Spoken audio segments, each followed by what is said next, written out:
The cup hit the table, splashing hot coffee across the man's designer suit. "What is wrong with you?" the man shouted, standing up so fast his chair screeched. All eyes in the diner turned. Mara Jensen froze, heart pounding, hands trembling. She could feel the burn of the coffee on her skin, but the sting of humiliation hurt more. Her voice cracked. I'm so sorry, sir. It was an accident, please. Do you even know how much this suit costs?" he barked, shoving the chair aside. "People like you shouldn't be allowed near customers." Her lips trembled as the tears formed. "Please, don't kick me. I'm already hurt." In the corner booth, a man lifted his eyes from a simple plate of eggs. His name was Michael Smith to everyone else, just another quiet customer. But behind the disguise of worn jeans and grease-stained hands was the CEO of that very restaurant chain, working undercover to learn why his company's values of kindness had vanished. He'd seen enough bad behavior from customers and employees lately, but this moment, this cruel outburst toward a struggling woman felt different. Mara was a single mother of one, juggling double shifts, eviction notices, and a mountain of hospital bills. Every day, she wore her uniform like armor smelling even when her world fell apart. Today, though, her armor cracked. The manager rushed over, eyes wide and nervous. "Mara, what did you do this time?" "She spilled coffee on me," the customer barked. "If you don't fire her, I'll call corporate. I have connections." Michael's jaw tightened. He stayed silent, watching. This wasn't the first time he'd seen one of his managers bend to entitled demands just to avoid a complaint. But it might be the first time he'd personally intervene. The manager sighed. "Mara, you're suspended until further notice. Hand me your apron." Her world stopped. Her lips parted, but no words came out. She took off her apron slowly, eyes lowered, then turned toward the back door. Michael stood up. His chair scraped the floor softly, a calm sound in the chaos. "Excuse me," he said, voice even but firm. "I saw what happened." The rude customer rolled his eyes. "And who are you?" "Just someone who believes in fairness," Michael replied. She apologized. "You owe her one too." The diner went still again. A murmur passed through the other customers. The man scoffed, muttered something about nosy strangers, and stormed out. Mara stood frozen by the door, cheeks wet with tears. "Thank you," she whispered, voice barely audible. "You didn't have to, I did," Michael said gently. "Because so many people pretend not to see." For a moment, they simply stood there. Her eyes, tired, bruised by life, met his, and though neither knew it, that brief spark of humanity would change both of their lives forever. Later that night, Mara sat on her bed, her daughter asleep beside her. Her phone buzzed. Message from manager. Report to corporate HQ tomorrow morning. She thought she was going to be fired. But Michael had made a call of his own. He wanted to see her again, not as a waitress, but as someone whose strength deserved recognition. As the screen faded to black, the narrator's voice rose gently. "Sometimes, the smallest act of kindness can pierce through the loudest cruelty, and sometimes, the person who helps you in who they seem." If this story already has you thinking about the power of compassion, make sure to hit subscribe for more stories like this. Real tales of humanity that touch hearts across the world. Now, let's see what happens next.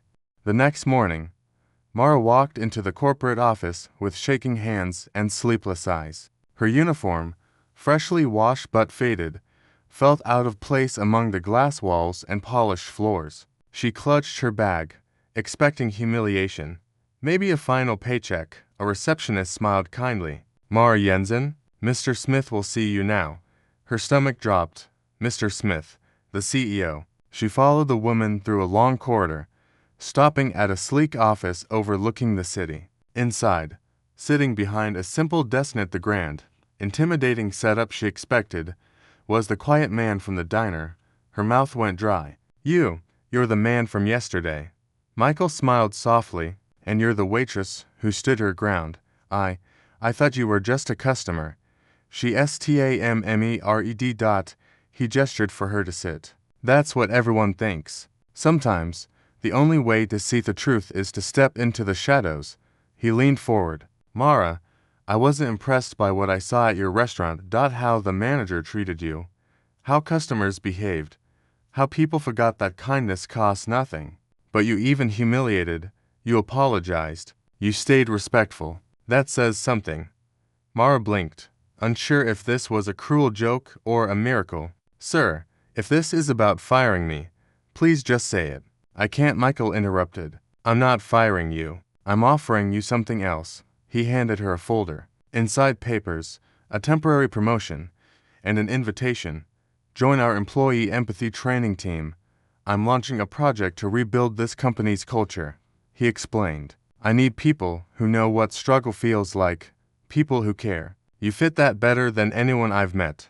Her throat tightened. Why me? Because you're the kind of person who apologizes even when the world hurts you.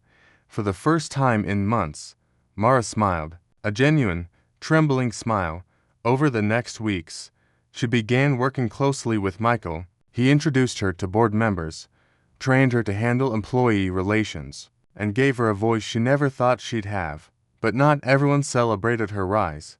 Enter the antagonist, Vanessa Cole, the regional manager who'd once ignored Mara's complaints about harassment from customers. Sharp, beautiful, and cunning, Vanessa had built her success on charm and manipulation. Michael's attention toward Mara made her furious. In private meetings, Vanessa whispered to others, "She's just a waitress." Michael's little charity project, behind the scenes, she began plotting.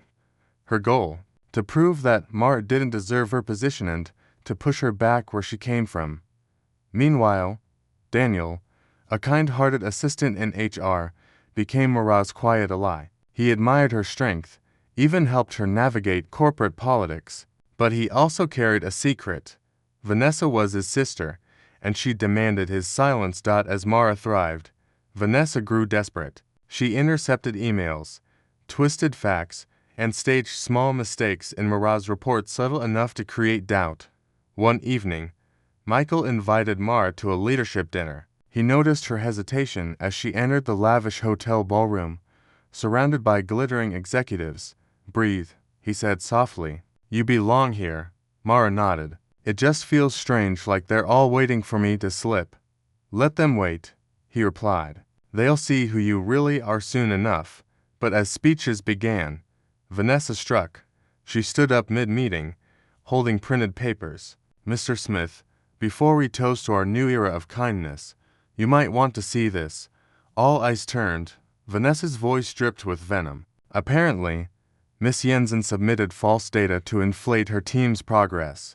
We've verified inconsistencies in her reports." Gasps, murmurs. Mara's heart stopped. "That's not true. Those files were changed." Vanessa smirked. "So now you're accusing corporate staff of lying." Michael's face hardened. "Enough. I'll handle this privately."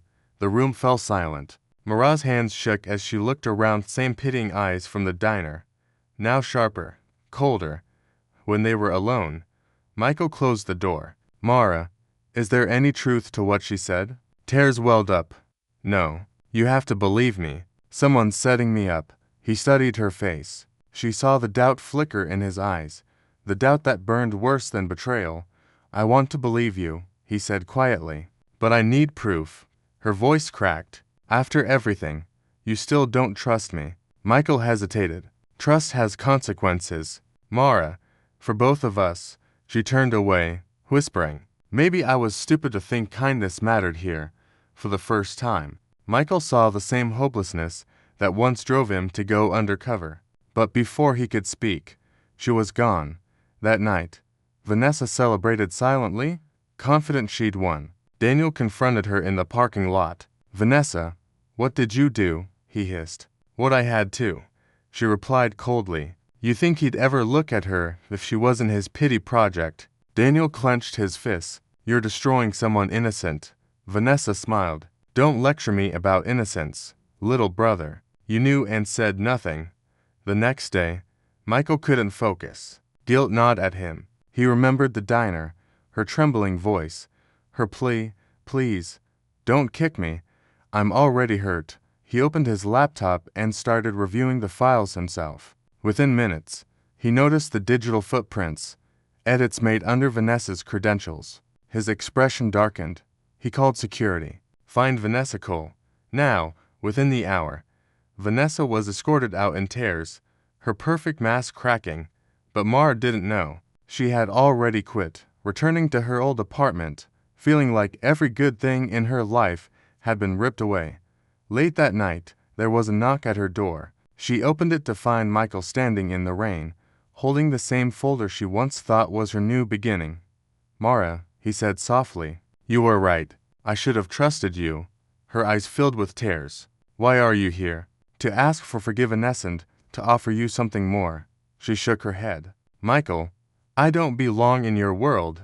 He stepped closer. "You belong wherever your kindness takes you, and I won't let anyone take that away again." The next morning, the city was still gray from the storm. Mara sat by her small window, staring at the rain tracing lines down the glass. Her apron hung on the chair beside her, faded, like her hope. Then she heard footsteps outside. When she opened the door, she found Michael again drenched, holding a paper bag and 2 cups of coffee. "I figured I owed you breakfast," he said quietly. Mara blinked, too tired to fight. "You didn't have to come." "I did," he said, "because I was wrong."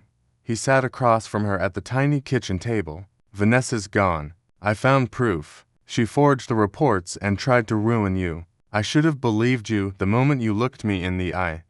Her lips trembled. "You think saying sorry fixes it?" "No," he admitted, "but showing you might." He slid an envelope across the table. Inside was a document titled Community Outreach Division, Director of Employee Wellness, Mara Jensen. Mara's eyes widened. "This can't be real." "It is," he said. "You inspired the project. Every restaurant in our chain will have programs for single parents, struggling workers, people like you who hold the place together. I want you to lead it." Her voice broke. "Why me?" He smiled faintly. "Because kindness is rare, Mara, and you gave it even when no one gave it back." For a long moment, she couldn't speak. Then, slowly, she reached across the table and took his hand. "Thank you," she whispered. Weeks later, Mara stood on a small stage at company headquarters. Cameras flashed as Michael introduced her to the board as the new director of wellness. The same people who once mocked her now applauded. She looked out at the crowd, her voice steady but full of emotion. "When I first came here, I was invisible," she said. "Just a waitress who spilled coffee and got yelled at. But someone chose to see me not for what I was, but for what I could be. And now, it's my turn to do the same for others." Michael stood behind her, pride softening his usual composure. After the event, he approached her quietly. "You handled that beautifully." Mara smiled. "Guess I had a good example. Or maybe," he said, "I finally found mine." Their laughter echoed as the camera panned out. Mara surrounded by smiling employees, a symbol of what compassion could build. The company changed. So did its people. But most of all, so did she. She wasn't the waitress begging not to be kicked anymore. She was the woman teaching others to rise and to never stop believing that kindness still matters. In that moment, viewers feel the release of everything that built up, the pain, the injustice, the doubt. The story closes its wound with hope. Months later, the diner where everything began looked different. Fresh paint, new chairs, smiling faces behind the counter. A small plaque near the entrance read, "The Jensen Initiative, because kindness can change everything." Mara walked in with her son, Eli, holding her hand. She wasn't wearing her faded apron anymore, just a soft cream blouse and confidence that didn't need to be loud. Employees waved at her as she passed, and she greeted each by name. Michael sat at his usual corner booth, sipping black coffee. He looked up as she approached, a faint smirk on his face. "You're late," he teased. "I was giving a talk at the shelter," she said, smiling. "New hires. Told them what you told me. Kindness is the best kind of power." He nodded thoughtfully. "You've made that more true than I ever could." Mara laughed. "Funny. The man who changed my life still doesn't think he's the hero." Michael smiled, looking out the window as morning light spilled across the street. "Maybe heroes aren't meant to be seen," he said quietly. Maybe they're just meant to help others shine. The camera lingered on Mara, her hands no longer trembling, her eyes clear. A woman once beaten down, now lifting others higher. In a world where cruelty often speaks the loudest, kindness still whispers in somehow. That whisper echoes forever. Stories like this remind us that extraordinary kindness exists all around us. If this story touched your heart, please like this video.